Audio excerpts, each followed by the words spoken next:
เมืองลั่วผิงแขวงยูนนานมาเบิ่งทะเลดอกไม้และซิมอาหาร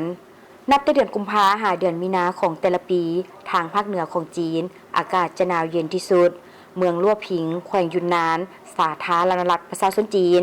กับคึกคืนไปด้วยกิจกรรมต่างๆโดยอากาศที่อบอุ่นอยู่ที่นี่ดอกไม้สื่อดอกน้ำมันในจำนวน 56,000 เฮกตาร์ได้เบ่งบานในเวลาเดียวกัน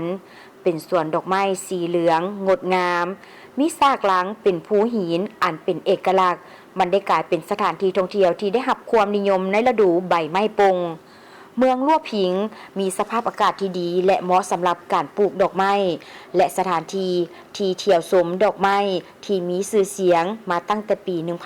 1990 สำหรับปีนี้พื้นที่ท่องเที่ยวหลักกลุ่มยอดเขาจินจีได้รับการปรับปรุงด้านการบริการอย่างครบวงจรบ่เพียงแต่สร้างเส้นทางยางและจุดถ่ายรูปเท่านั้นแต่ยังได้เพิ่มการบริการท่องเที่ยวด้วยเรือบินเฮลิคอปเตอร์และรถไฟขนาดน้อยเฮ็ดให้บรรดานักท่องเที่ยวได้เพลิดเพลินตื่นตากับทิวทัศน์จากมุมสูงมุมมองที่แตกต่างกันไปทั้งเทิงอากาศและทางพื้นดิน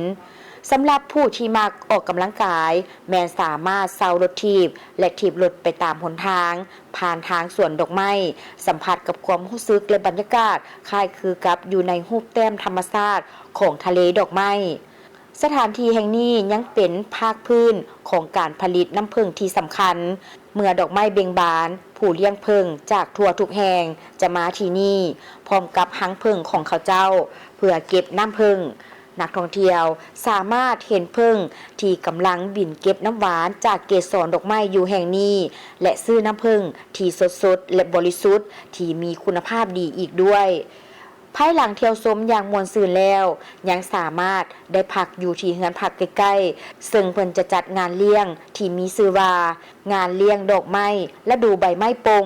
ที่เป็นเอกลักษณ์เฉพาะดอกไม้ที่เก็บมาใหม่ๆสามารถนำมาปรุงแต่งอาหารได้เช่นคั่วกินคู่กับสิ้นมักสูตรพิเศษจืนหรือนำไปเป็นส่วนประกอบของแป้งเค้ก